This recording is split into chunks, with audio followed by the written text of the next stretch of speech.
أعوذ بالله من الشيطان الرجيم بسم الله الرحمن الرحيم ألف لام ميم ذلك الكتاب لا ريب فيه هدى للمتقين سورة البقرہ آیت نمبر 1 سورة بقرہ مدنی سورت تے ددی پشورو کے حروف مقطعات راغلی دی د بعضی سورتونو په ابتدا کې دک سے الف لام میم حامیم عین سین قاف وغیرہ حروف راضی دیتا حروف مقطعات ہوئی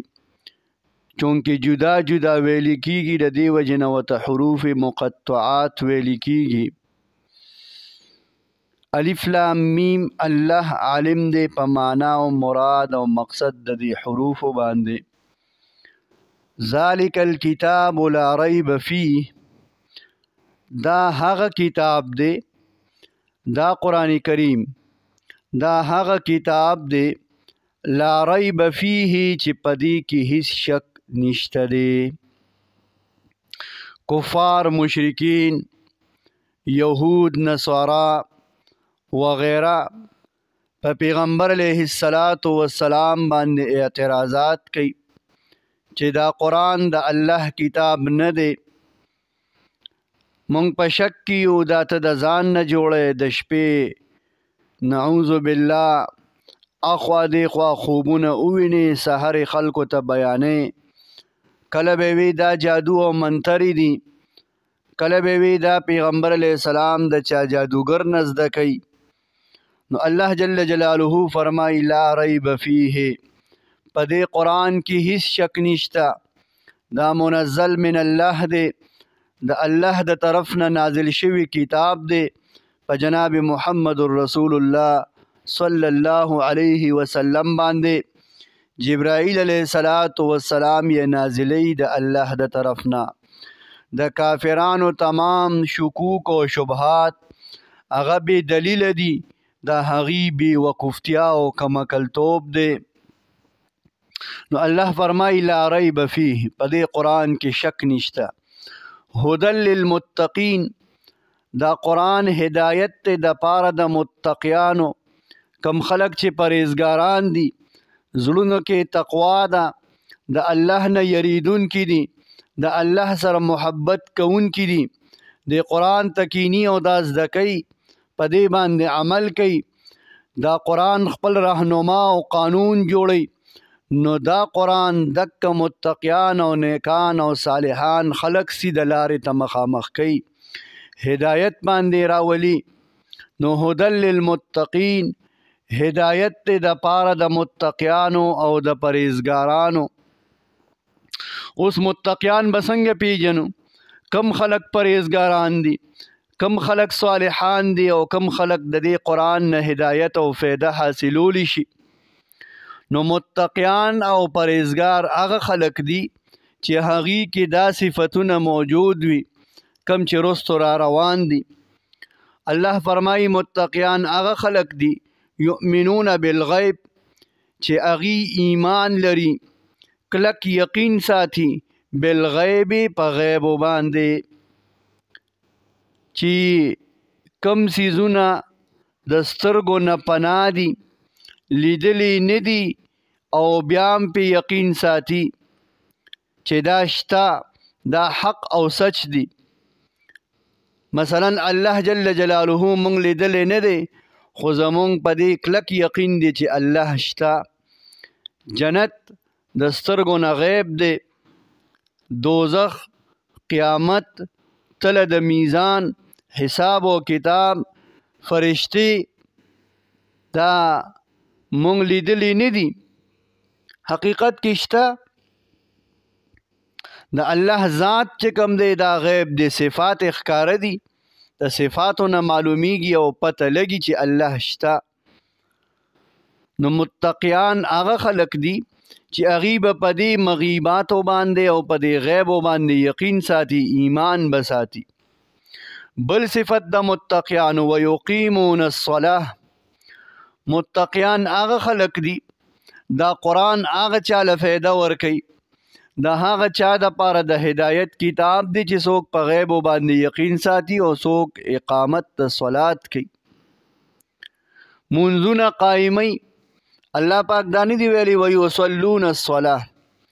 ویقیمون الصلاة، منځونه قایمي او د اقامت معنی دا ده او مطلب یې دا دی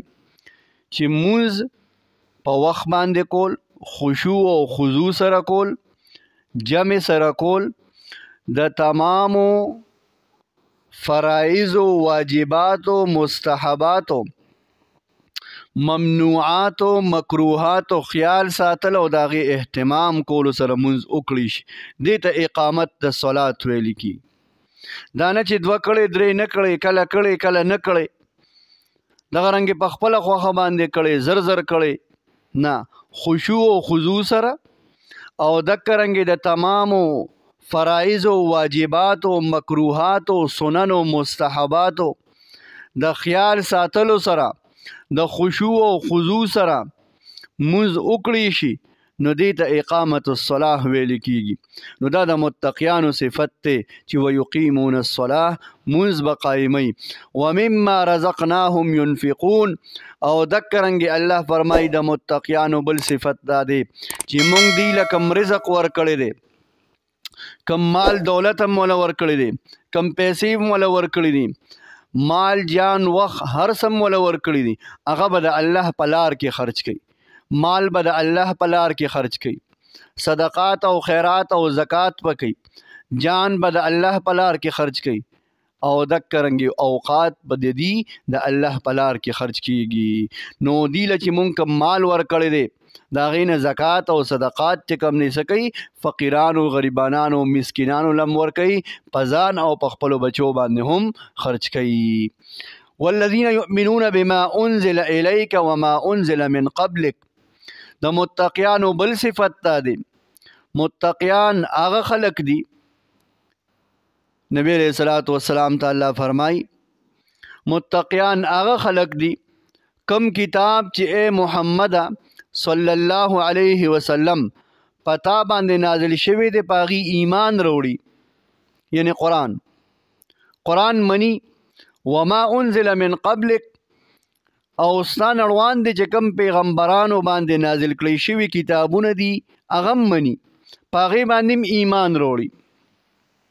لکه د یهودو په شان نه دي چې وایي چې موږ صرف خپل پیغمبر موسی علیه السلام منو، نور نه منو، یا عیسایان وایي موږ صرف عیسی علیه السلام منو، نور نه منو،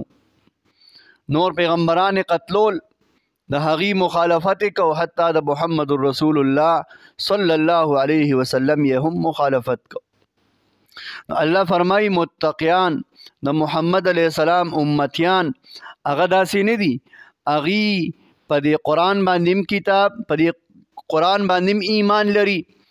قرآن هم د الله له طرف نه نازل شوي کتاب مني، محمد رسول الله هم مني، او د محمد رسول الله صلی الله علیه وسلم نه مخکې چې څومره پیغمبران دي او په هغې چې کوم کتابونه یا صحیفې نازل شوي دي هغه ټول مني، په هغې یقین ساتي. او بل صفت د متقیانو وبالآخرة هم یوقنون،